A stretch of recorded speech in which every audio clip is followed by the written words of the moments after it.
ये जो हेलीकॉप्टर उड़ रहे हैं, जो हेलीकैन क्या कहते हैं इनको, ड्रोन उड़ रहे हैं, ये आज इनको हिम्मत नहीं हो रही कि नवाज शरीफ के करीब आए।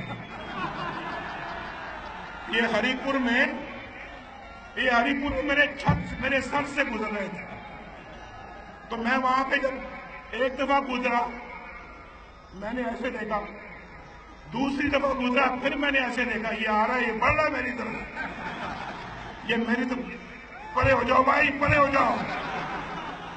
लेकिन मैं वैसे नहीं कर रहा जैसे किसने, मौलवी दारुल कादरी ने किया था।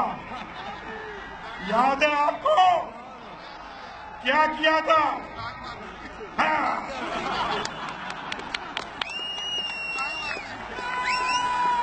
ऐसे किया था या नहीं किया था?